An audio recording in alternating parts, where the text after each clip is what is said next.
my name is Stella, and on this channel I talk about all things knitting, crocheting, and whatever else creative I come up with in the future. And today is already the 7th episode of my podcast that I host here, where I go through all of my finished objects, the projects I'm working on, what plans I have, what acquisitions I have, and I just chat a little bit about what I've been up to.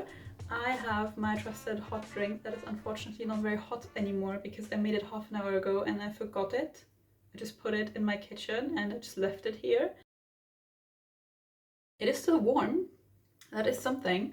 So I'm gonna sip on that while I talk to you about what I've been doing. I actually have 2 finished objects to share today, which is quite a lot for me. And I've made a big chunk of progress on one of my whips, and I definitely have some plans and some projects that have kind of been not abandoned yet, but on a good path to go there. So we're gonna tackle that later on. I also got new nail polish yesterday. I think it's so cool. It's like purple and glittery and matching. So yeah, anyways, let's get started.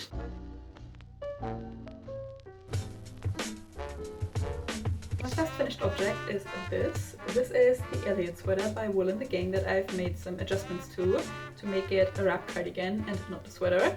And it is a garment that is constructed bottom up and in pieces, so it's seamed in the end, and it's a raglan construction, so you knit all of the pieces separately and then you attach them at the raglan seams here in the end, which is not a construction I've ever done before. So everything was knitted flat, the sleeves were also seamed later on, so that was kind of fun to do to me, to be honest. I know that it's not very popular. I think most people prefer to knit things top down and then knit them in one piece so they don't have to seam them later, which is definitely understandable because the seaming did take me like a whole day. It took quite long. And I also guess most people are faster knitters when they're just working in the round as opposed to working flat, which I am too. But I don't know, I quite liked doing it this way as well, just because it meant that there were more smaller pieces to finish, which had 2 advantages for me. First of all, I thought it was kind of nice to have so many moments in the garment where I was like excited to have something finished. Especially since this was such a slow whip for me, it was kind of cool to just from time to time hit a point where I'm like, okay, I'm done with one part now and now I can move on to the next one and have like a small success. And secondly, I thought it was quite practical for traveling, because I do like to have one project around that I can just put in a little bag and go and knit on the bus or on the train or wherever I go. And if it's like one big sweater that's all attached to each other, I think that's quite difficult, because once you make some progress on it, it's just quite big. So I thought it was kind of nice to have something that consisted of so many small pieces where whenever I wanted to take it, it was just like a little bit of knitting and one ball of yarn. So that was kind of cool. I think last time I showed this, I had done the back panel completely and I had started on one of the front panels. So I actually made a huge bit of progress on this. And I don't know, I had quite a few whips open and I just get a bit overwhelmed because I feel like I can't really make any progress on any of them, and then these like small success moments in the process kind of get lost to me, and it's not very motivating to me to knit like that.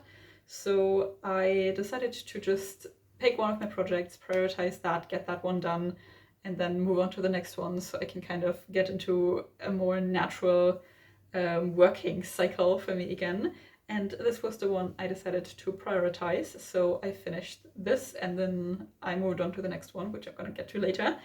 I knitted this on 4.5mm needles, which was really fun to do. I'm working on so many tiny needles recently, so 4.5 was really nice. And the yarn I used is called camarose, høst. Every time I see that, I wonder about how it's pronounced, and then I never go and look up how it's pronounced. So yeah, I made some adjustments to the front panel, really, only, I think. Yeah, I think that was the only thing I made adjustments to. So in the original, the way the front panel is constructed is there's one piece of ribbing that is spanning the entire width of the sweater. And then there are 2 triangular pieces that drape over your chest, and they are attached behind one another on the same piece of ribbing. So one is attached on the one side and one is attached to the other side, and then they kind of cross over in the middle. And I wanted this to be for wrapping, so I found a way to have these panels not be attached to one another, so I could then add a tie and tie it on the side. And the way I did that is I knitted the ribbing just to the length that I would need to cover one of the triangles, and then I knitted ribbing for the second triangle as well. So they were two separate pieces, and now I can tie them in the front. And because of that, I also made some ties, which was a whole complicated process that I'm going to get to in a little bit. But first I did the sleeves, which I think I followed to pattern exactly. I had some issues with my row gauge. I don't know, I made a gauge swatch and I hit gauge pretty much exactly, but I think my garment is a tiny bit longer than what the garment is supposed to be in the pattern. So my row gauge is definitely off by a little bit, and like in the pattern there's some places where it just tells you knit to this amount of centimeters, and I usually tried to do that rather than the amount of rows that they gave with that. So that worked out very well. I would say this item fits me. And then in the end you seam all of the pieces together using invisible seam technique, which I also didn't use because I was running out of yarn. I got, I think, one extra ball of yarn when I ordered it because I knew I wanted to knit the ribbing for the front panel kind of twice almost. So I knew I would need some extra yarn, but I didn't really know how much. I just thought one extra ball should be enough for that. But I'm guessing because I also had some gauge issues, I used up more yarn than I was intending to. I was definitely playing yarn chicken by the end, so for the last sleeve I was already worried I wouldn't be able to finish it, and then I did finish it and I had a tiny bit of yarn left over, like a few grams. And since I made this a wrap cardigan, I knew I would need those few grams of yarn to make a tie for the outside. So for anything that happened on the inside, I used a different yarn that I had laying around in a kind of matching purplish color. So I did all of the seams with back stitching in that color because I knew that wouldn't be visible from the outside, and for the most part it isn't. So this is what my seams look like from the inside. You can kind of see that this is a different color, but it's fine, it's on the inside. And I also, since I'm like wrapping the triangle pieces around myself, I needed one tie for the inside for the first triangle piece and then one tie on the outside for the other triangle. And the tie on the inside I also made out of that purplish yarn, so it's just an I-cord. And then for the outside, it was truly a very tiny amount of yarn, but I really wanted, or in my head I had this vision of having a double knitted tie, so I made a very tiny double knitted tie. The yarn ended up just being kind of enough for it to close, and then yeah, I realized while I was seaming that there was one more step I had to do, which was this I-cord at the back of the neck that you do when everything is finished, so this part here. And I had to unravel my ties again to do this I-cord, and then I had an even tinier amount of yarn left over. So in the end I settled on doing these braided ties. I just took 3 strands of yarn and I braided them, and I made 2 braids, and then I attached each of them to one side of the triangle, and now I can close it that way. And I think it goes with the vibe of the cardigan really well, and it looks kind of cool and is like sturdy and not stretchy, which is what I wanted. But it really didn't use up a lot of yarn, so really every little gram of yarn I had I used up for this sweater. For the result, I would say I'm largely happy with it. I like the fit of it, I like the color of it a lot as well. I kind of went a little bit out of my comfort zone when it came to choosing the color, because I'm always a bit afraid of red, because this like bright red doesn't look very good on me. So this is kind of a more darker red, maybe already going into a purple, I don't know. But yeah, I chose this, and I was very happy with the outcome. I think it suits me quite well. The length of the sleeves is good, the length of the body is good. I think it looks cool in general. There are 1.5 things that bother me a bit. The half thing is this I-cord that I knitted in the very end, at the back of the neck. It's done with like a technique where I do yarn over in the middle, I guess to make it more fluffy, but I don't understand why that was there, because I didn't do that for any of the other I-cords on this, and I feel like it just makes the I-cord in the back kind of stand out, and kind of like when I wear this it flops backwards a little bit because it's so large. So I don't know why that was in there, and I think if I ever have like half an hour and nothing else to do, I'll maybe go in and redo this I-cord to just be a regular I-cord, and see if that helps anything, because I don't know how well you can see it, but I feel like you can kind of see it here, that this is the I-cord that was already attached, and it's like, I don't know, it just looks like a normal I-cord, like a little flatter, and this is the I-cord I then attached later, and I don't know, it's just, to me there's a very noticeable difference between the two, so I don't know if that was necessary. But that is truly like not a dramatic problem. It's probably not noticeable to anybody but me, if I'm being honest, and it's an easy fix if I just unravel. The bigger problem to me is that the cardigan kind of slips off of my shoulders when I wear this. I have put this on quite a few times already, even though it's summer and this is not a summer item, but it was quite cold here for the most part, like rainy and stuff. So I have worn this, and when I wear it and I move around a bit, this will, like these two triangle pieces, they will kind of like open up and fall down my shoulders like that. Solve that problem for now by tying a little piece of yarn on the inside here, like up there, so the triangles will stay together. That helps, like it won't slip off of my shoulders like that. But then on the other hand, I made this a wrap cardigan on purpose, so now I can't really wrap it anymore. Now it's just attached to each other. But I guess at least it has the look of this wrap cardigan because of the tie. But then on the other hand, I could have just attached a tie without doing all of the extra work of adjusting the pattern. So I don't know if any of you have advice for how to make this stay on my shoulders. I would be very grateful. I don't really mind it being like that, to be honest. It still looks exactly the way I wanted it to look. I guess I would just have to open up the tie here and then retie it differently if I ever wanted to adjust how I tie it around my waist. So it's possible to use it like that. It's not a huge problem either. It's a usable garment to me. As I said, I've worn this and like this, so I don't mind that much, but also, I don't know, I feel like my adjustments were kind of pointless now. The pattern, I've talked about this before. I don't think it's a great pattern, to be honest. It's a free pattern, which is very nice, but it's written in steps, which I just don't really see other knitting patterns around that are written in steps like that. It's like step 1 do this, step 2 do this, and then all of the sizes also mixed in there, and then sometimes it'll be like, okay, if you're size 2, do steps this to this 7 more times, and if you're size 3, do this. And it's just very confusing to read and to follow because, I don't know, it's like, to me it seems difficult to keep track on which step you're on, and I feel like I would rather have a pattern where I at one glance kind of understand what I'm working on right now and how this garment is constructed. I think maybe if you're starting out with knitting, it might be easier to follow a pattern in steps that maybe doesn't have as many complicated abbreviations. But I think if you're a more experienced knitter, this pattern is a little confusing. So you have to either be fine with that, or what I did is I went through the pattern before I started and I rewrote it for my size to just be a normal pattern. But I think that was mostly necessary because I also wanted to make adjustments to it, and for that you obviously have to understand what's going on in the pattern. And with like 30 pages of step 1 to 45 and like repetitions in the middle, and this does apply to you and this doesn't, I wasn't able to come up with any adjustments to make.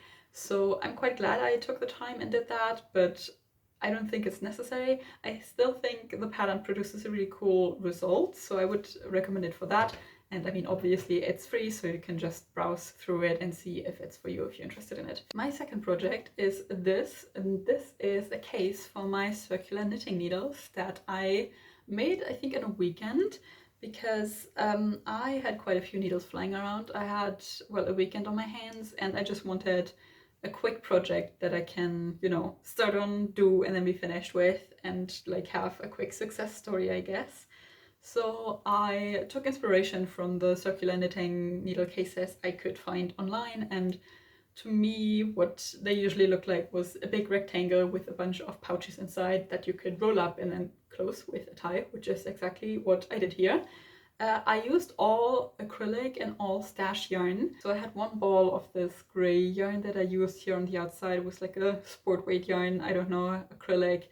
And then I had 2 balls of this, I guess, bulky weight white yarn, and I just held them together and made the outside as big as I could. Then this is also some gray like acrylic cotton mix I had laying around, and then on the inside I used a bunch of colorful little mini skeins. This is kind of hard to show without anything falling out, but this is what it looks like.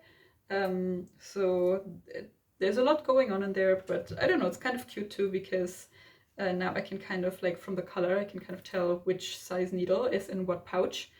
It does work for the purpose, kind of. It's a little short at the top, so the needles that I put in the top compartment kind of keep poking out, but for now I'm just keeping my 2.5mm needles in there. and the shorties, but they fit in the pouch pretty well. And other than that, I'm just glad to have them out of a shoebox. Although I actually got quite good at telling the size of a knitting needle just from looking at it, because I would always just like pick one out of there at random and be like, this looks like it might be 3.5. Anyways, I have this now. It was kind of nice to do. It was a quick success project. I got my knitting needles out of my shoebox. I got a bunch of stash yarn out of stash. So all of my acrylic yarn that I have now actually fits in one 2-liter bag, which is quite nice. And I got a case that fits my specific needle collection the best, I think, because for the cases I've seen, most of the time the pouches inside are kind of stacked on top of each other and overlapping, which does make sense if you just have one of each needle and you're putting like one in the pouch. But I have so many because I just got my needles from my grandma, who, I don't know, bought a bunch of different 2.5 and 3mm needles, and I have like 10 of them. So I don't know, it just wouldn't make sense for me to put them all in the tiny little pouch and then in the next pouch that's like right over that one put more needles. It would just get very bulky. So I think this works kind of okay. I must say I don't find it the most practical whenever I need a needle to like have to unroll this and then tie it back together. But I guess I would have to do that either way. But yeah, it was kind of nice to get that problem solved, because I've been having that shoebox around for half a year and I was truly done with it. So yeah, this was just a quick in and out project to solve a little problem I had, and it worked out all right.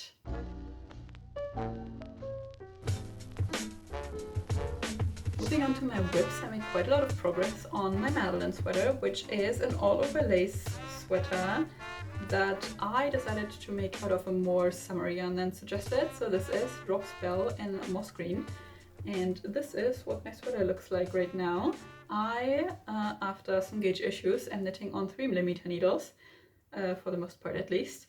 And last time I showed you this, I think I was done with the body in the round, and then I had started on the front panel, so working up from under the arms to the shoulders. So this was kind of where I was at, and I finished that part. I finished the shoulders, and then I did the back. So that was basically largely the same thing, the same chart, and then the shoulder chart was a little bit different because the back sits up a bit higher, obviously. And then I attached the shoulders here with Kitchener stitch, which was really fun because for one of the shoulders I accidentally twisted the panel. Like, you adjust them on the wrong side, which makes sense because you're trying to hide any seams that might happen. But anyways, like, it wasn't really attached to anything yet, and I like turned it half inside out, kind of. And then I didn't realize that I didn't turn one of the sides inside out, so this was like attached the wrong way, and there was a twist in my shoulder. That was fun because then I could unpick all of the Kitchener stitch and redo it. Anyways, the sweater obviously also has sleeves and a neckband here, and I have heard quite a few people say that the sleeves are really long on this, and especially since I'm not working with the recommended yarn, which I think at least had 50% wool. This has mostly cotton and some linen and viscose, so it doesn't really spring back into shape, and the sweater is already quite heavy. So I was just a bit worried if the sleeves are already too long that they would hang even further down and then not come back up anymore ever if I make them too long. So I really want to make sure I make them the right length and maybe shorten them a bit compared to the pattern. So my idea was that I knit the neckband first, just to see how much that pulls up the shoulders, and then I'll start on the sleeves, and then I can kind of adjust the length of the sleeves as I need it. So I worked on the neckband first, and I actually think the neckband on this is so beautiful.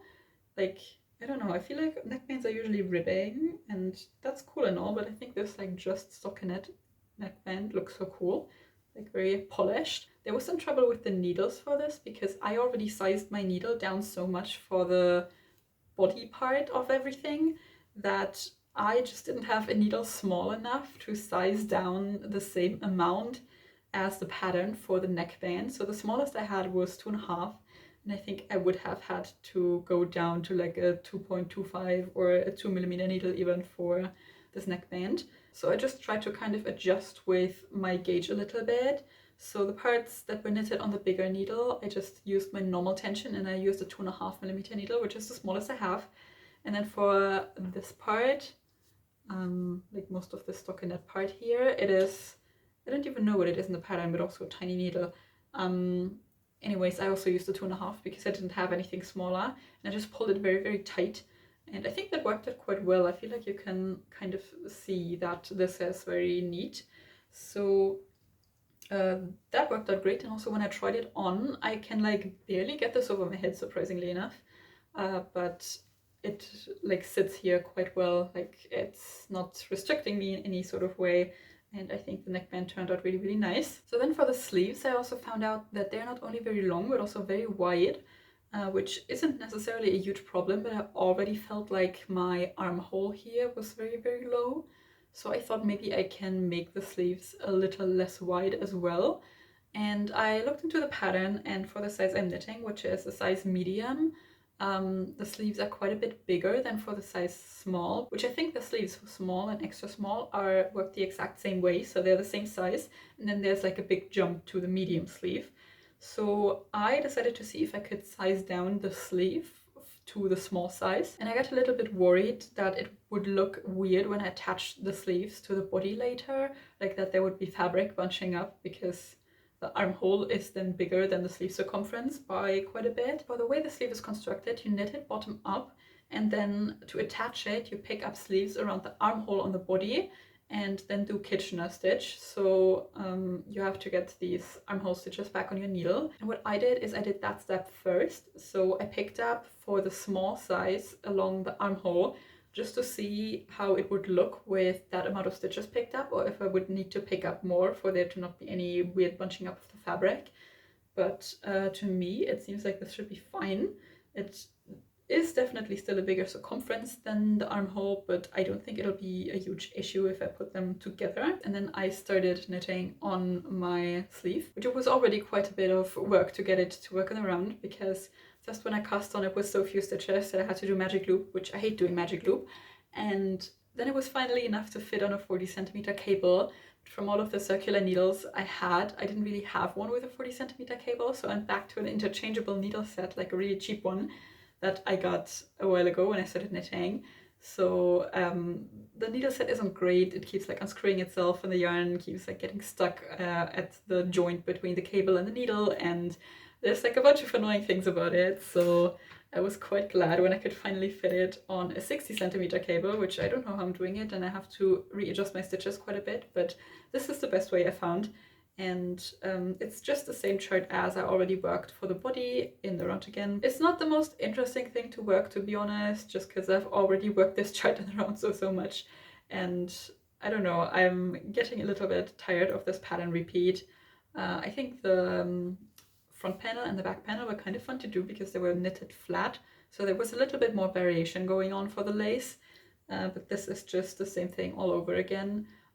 It's kind of fine because the circumference is so small that I'm not really doing the same row that much, but I also lost my stitch marker. There was a stitch marker on here. Well, I'll find it later. I also lost my earring this week. It's really annoying. I wore them when I went to sleep, and I took them off and put them like behind me on a little edge that is there, and then I later reached for my phone and I heard one of the earrings fall, and fell on something hard first and then on something soft, and I was like, okay, I'll find it in the morning, maybe it's on my carpet or something. And then in the morning I picked up a shirt that was laying next to my bed, and I heard something fall off of it, and then I thought, oh, that was definitely my earring, I'll just pick that up in a second.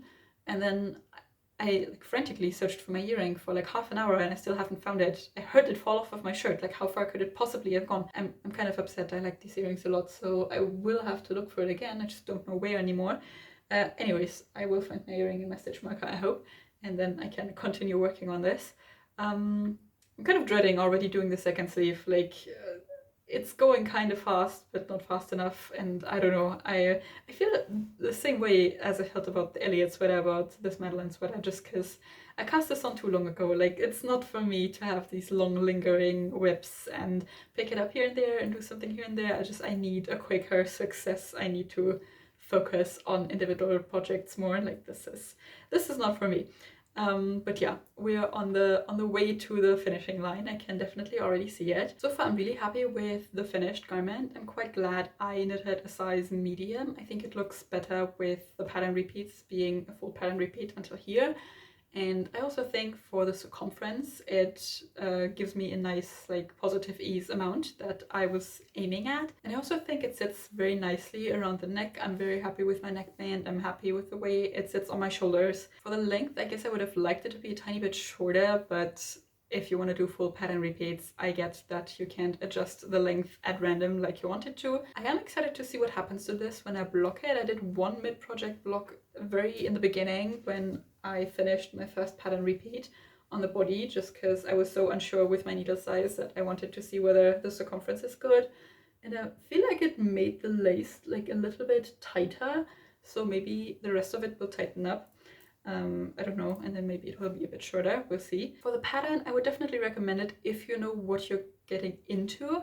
I feel like I had very different expectations when it came to this than what it ended up being, because I saw lace and I kind of thought it would be very intricate and complicated to do and require a lot of brain power to work on. Just repeating the same pattern repeat so many times that to me this is not the most fun process knit. It got boring relatively quickly. By this point I've done it so much I almost know it by heart, so it's not complicated to do, but you still have to count all the time. So it's just like a little bit annoying because you always need to focus on it a little bit. You can't just like mindlessly sit there and knit, but you're also not really engaged enough. I still think the finished product looks really cool, so I'm looking forward to mine very much. And it's not like this is an incredibly dreadful thing to work on, or I have to convince myself to work on this. It's just, it was a bit disappointing in the middle because I didn't expect it to be like this. It's fine now, but it's just really not as complicated as it looks. In my last episode, I showed 2 more whips. Both were self-drafted, and one was a little crossbody bag and the other one was a mesh pullover. And we're kind of almost moving in the plan section now.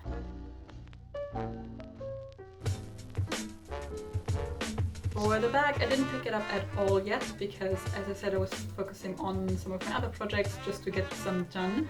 But I am still definitely intending to finish that bag. I believe I have the parts that I have to think about mostly done, so it's basically just knitting it up. But it's just been in the back of my project bag for now, while I finish the sweater, and then I think I will move on to looking at that. For the other whip, I don't necessarily think I will finish it. I did some soul searching and realized that I'm not really reaching for it. I'm not very excited to work on it, and I think that's mostly because I'm not that excited about the final outcome. My intent was to make a mesh pullover. I already had that intent some months ago, and I did a first iteration with crochet thread that, first of all, I ran out of yarn, but also I didn't go and fix that problem because it was just not really turning out the way I intended it. It was a little bit too like floppy and thin. So I thought doing the same thing with a sock yarn would be better because it gives a little bit more structure, a little bit of a thicker thread. And it also didn't really turn out like I wanted it, just because my needle wasn't big enough. I think that was the main issue. I should have just gone and bought a bigger needle. But it wasn't really mesh anymore, and at that point I was already quite far in, and I thought I could still use it as a pullover, like a light layer, even if it's not a mesh pullover. And I'm sure that it's still a good garment for somebody else, maybe. I just realized I don't really see myself wearing it. I don't see how it would fit in my wardrobe. I realized it's a little bit too colorful for me. I don't really know where I would wear that item, so the process of knitting it up was just kind of boring because it's just stockinette, and I wasn't even excited to have it as a finished object, so I kind of just put it aside, didn't touch it anymore. And yeah, I'm pretty much decided that I'm not finishing it. Again, I think I will put the idea of the mesh pullover to rest for a little bit, and maybe in some months when I feel ready to, I still think it's a cool idea, but I think I should maybe go and get yarn specifically for that instead of trying to use up something I already have at home, and maybe also then buy a needle that is actually big enough to create the type of mesh that I'm trying to create. However, I obviously now have 4 balls of sock yarn at home, and if you've watched my recent videos, you might know that I'm not the most avid sock knitter. However, I did decide that I want to make at least 2 more pairs of socks in my life, because I want to try to make 1 pair of socks with the shorty needles that I have, so I would be able to knit them in the round without having to do magic loop. And I want to do one pair of socks with double pointed needles, because quite a few people have told me that they enjoy doing socks on double pointed needles a lot, even though it also looks a little bit fiddly and impractical to me. But I will give both of those options a try. And I thought if I already have sock yarn at home, I could maybe just use it to make a sock. Maybe even make a sock as a gift, maybe towards Christmas or something like that. So this is more of a long-term plan, and don't think I'm going to start working on it right now, but just so the yarn has some kind of intent and purpose. And I did make a swatch, it looks like that, because I thought it might be practical to hold both, or hold the yarn double-stranded like this, just because as I said, I don't love making socks so far, so I think it would motivate me more to make a sock that would be finished quicker with a thicker strand of yarn. And I did find a pattern called the Sunday Sock by Petite Knit, which looks quite cool to me. I think it would be a great gift. It looks fairly easy to do, and it is knitted on 4mm needles, so I could use one of my shorty needles that I already own to try and do that, and I think that would be the most reasonable route for me to go. In this gauge swatch, I am like halfway hitting gauge. I think my stitch gauge is 19.5 stitches when it's supposed to be 20, so that's good enough for me. I will just, I don't know, add an extra stitch here or there if I feel like I need to. My row gauge is very off by like 10 rows or something, which is quite a lot, but I'm guessing for socks that shouldn't be the biggest problem, especially because they're knitted top down, so I'm starting on the calf anyway, which is quite long, so I have like time to just do that and figure out any row gauge issues I have in that section. So I think I'm going to use that yarn to make these socks. I haven't really decided yet how I'm going to do the double stranding, because in the swatch I just did it at random and it doesn't look the worst, but it also doesn't look the best, I guess. I would kind of like to be able to line up the colors in a way where if I'm using a blue in the first strand, I'm also using a blue in the second strand, and then if I'm moving on to a purple or pink, I'm also using the same color in the second strand, so that it kind of looks like up here where, I mean, yes, you can see that it's two strands and there is some color differences, but at least they're both blue, where like here in the middle section it's like two completely different colors. It's like the pink and this turquoise, and I don't know, I think from further away it just looks not that great. So I'm gonna see if I can somehow line up the colors and the skeins that way. I've never knitted with self-striping yarn, so I actually don't know to what extent that is possible without cutting the yarn, if the colors like repeat themselves in the same order and the colors are always the same length, or if it's totally random. I think that's a good plan for this sock yarn that I've been having in my stash for such a long time.